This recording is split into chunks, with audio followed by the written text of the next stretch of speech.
మరణశిక్ష అత్యంత తీవ్రమైన నేరాలకు చట్టం విధించే అత్యున్నత శిక్ష. అయితే దాని అమలు చేసే పద్ధతి ఎలా ఉండాలి? దోషికి ఉరివేయటమే కొనసాగించాలా, లేక లెథల్ ఇంజెక్షన్, ఫైరింగ్ స్క్వాడ్ వంటి ప్రత్యామ్నాయాలను పరిశీలించాలా? ప్రపంచవ్యాప్తంగా ఈ అంశంపై చర్చ జరుగుతున్న వేళ భారత్లో ఉరిశిక్ష అమలు విధానాన్ని సవాల్ చేస్తూ దాఖలైన పిటిషన్పై సుప్రీంకోర్టు కీలక నిర్ణయం వెలువరించింది. ఉరి బాధాకరమైన ప్రక్రియనని గుర్తించినప్పటికీ ప్రస్తుతం అమల్లో ఉన్న విధానాన్ని మార్చేందుకు నిరాకరించింది. అయితే శాస్త్రీయ వైద్య ఆధారాలతో భవిష్యత్తులో మరోసారి రాజ్యాంగపరమైన పరిశీలనకు అవకాశం ఉంటుందని స్పష్టం చేసింది. ఇంతకీ పిటిషనర్ వాదన ఏంటి? అత్యున్నత న్యాయస్థానం ఏం చెప్పింది? ప్రత్యామ్నాయ పద్ధతులపై ఉన్న చర్చ ఏంటి? ఈ కథనంలో చూద్దాం.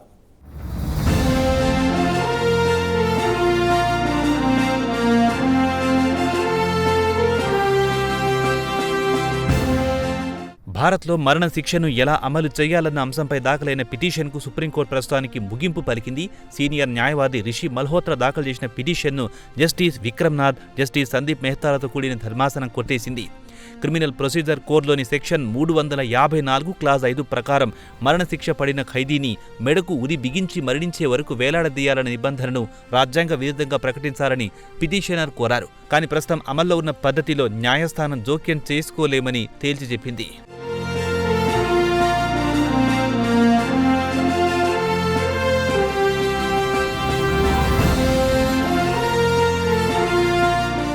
ఉరిశిక్షను వ్యతిరేకిస్తూ పిటిషనర్ ప్రధానంగా మానవీయ కోణాన్ని కోర్టు ముందుంచారు. ఉరి బిగించిన తర్వాత ప్రతిసారి మరణం తక్షణమే సంభవించకపోవచ్చని, ఆ ప్రక్రియలో ఖైదీ తీవ్రంగా బాధపడే అవకాశం ఉందని వాదించారు. మరణాన్ని నిర్ధారించేందుకు కూడా సమయం పట్టొచ్చని పేర్కొన్నారు. అందుకే లెథల్ ఇంజెక్షన్, కాల్చి చంపడం, విద్యుద్ఘాతం లేదా గ్యాస్ ఛాంబర్ వంటి ఇతర మార్గాలను పరిశీలించాలని కోరారు.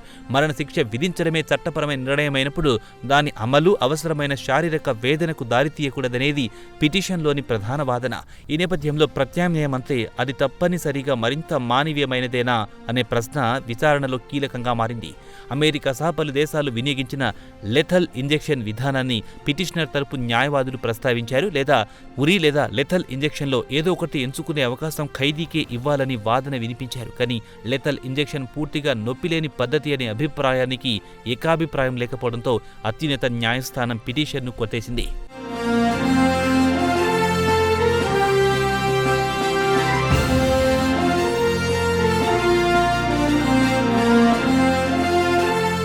నిజానికి న్యాయ పోరాటం తాజాది కాదు. 2023 మార్చిలోనే ఇదే పిటిషన్ విచారణ సందర్భంగా ఉరిశిక్ష వల్ల కలిగే నొప్పి, మరణానికి పట్టే సమయం, అమల్లో ఎదురయ్యే సమస్యలకు సంబంధించిన వివరాలను సేకరించాలని సుప్రీంకోర్టు అటార్నీ జనరల్ను కోరింది.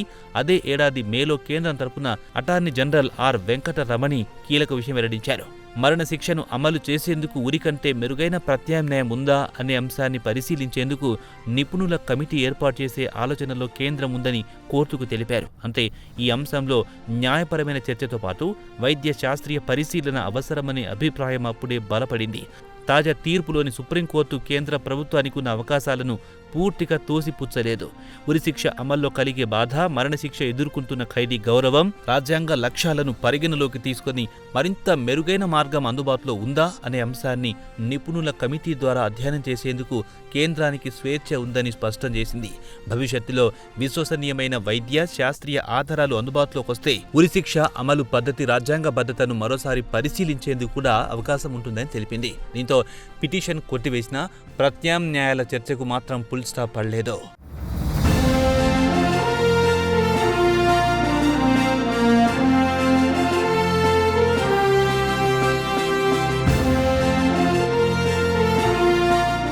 ఈ కేసులో మరో కోణాన్ని జస్టిస్ సందీప్ మెహతా ప్రస్తావించారు. మరణశిక్ష ఎదుర్కొనే ఖైదీ శారీరక, మానసిక పరిస్థితి మాత్రమే కాదు, ఆ శిక్షను అమలు చేసే జైలు సిబ్బంది, ఉరివేసే వ్యక్తులపై పడే మానసిక ప్రభావాన్ని అధ్యయనం చేయాల్సిన అవసరం ఉందని సూచించారు. దీంతో చర్చ మరణం ఎంత త్వరగా సంభవిస్తుందనే అంశానికి పరిమితం కాకుండా శిక్ష అమలులో భాగమయ్యే వ్యక్తులపై దాని ప్రభావం వరకు విస్తరించి ఉందనేది స్పష్టమైంది. మరణశిక్ష అమలు పద్ధతిపై భవిష్యత్తులో ఏ సమీక్ష జరిగినా వైద్య శాస్త్రం, రాజ్యాంగ విలువలతో పాటు ఈ మానసిక కోణం కూడా ప్రాధాన్యం పొందే అవకాశం ఉంది.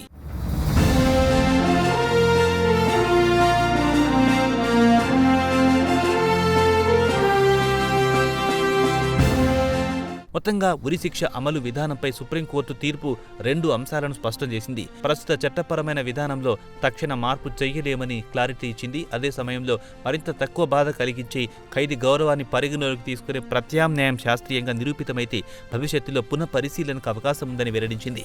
ఒకవైపు మరణశిక్ష అమలు చేయాలన్న చట్టబద్ధమైన నిర్ణయం, మరోవైపు ఆ శిక్ష అమలులో మానవ గౌరవం, బాధను తగ్గించాలన్న రాజ్యాంగపరమైన ప్రశ్న.